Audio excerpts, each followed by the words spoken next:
Hi there, it's Isabella from 22ing. So today's video is a little bit different. I want to challenge you to do a workout of the day, which may become your workout of the week.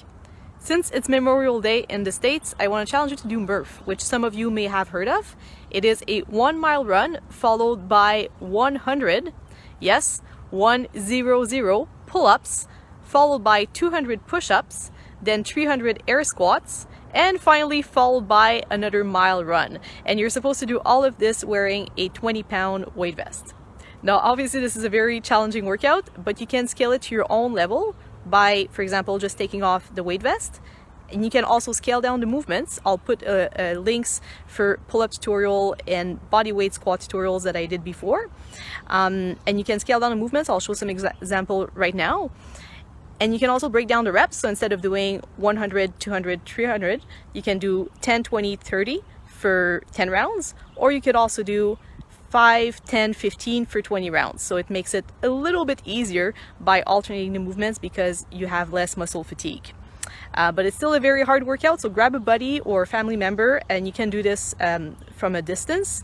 So definitely that helps for motivation. Crank up the music for your pull-ups and push-ups and squats. And for your mile run, instead of doing it in the street, you can do that, but come down in the forest. So we have an awesome trail system here just not far from the base, close to the ski hill, and it's beautiful, and there's not a lot of people here. Mountain bike trails that you can use for trail running, so it's great to do the run portion here. And yeah, that's your challenge, so go for it. The pull-ups will definitely be the hardest part of this workout. If you don't have a pull-up bar at home, you can use a tree branch as I'm showing here. If you're in the forest, it's just perfect. There's lots of them. And just make sure, whichever option you choose, I'm going to show a lot of different ways to scale that you don't cheat yourself and you go full range. So that means that your chin goes over the bar or over the tree branch every rep, and you finish your rep at full extension at the bottom. So your elbows are locked out, your arms are fully straight at the bottom, not half bent. Obviously doing 100 pull-ups strict would be very hard. If you're a CrossFitter, you'll obviously do kipping pull-ups or butterflies.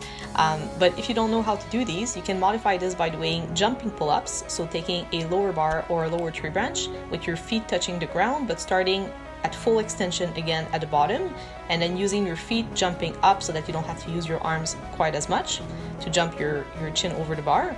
Or another option would be to use resistance bands if you have those.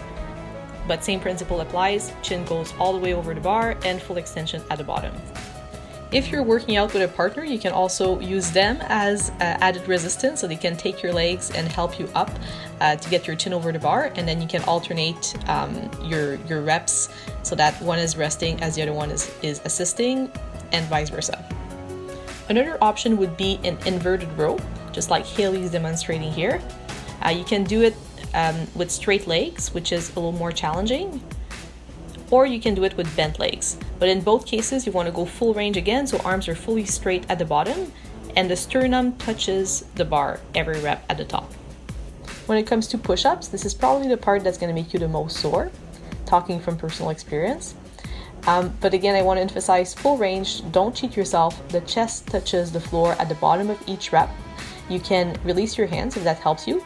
It also gives you a little break, and you can perform these either on your toes or your knees.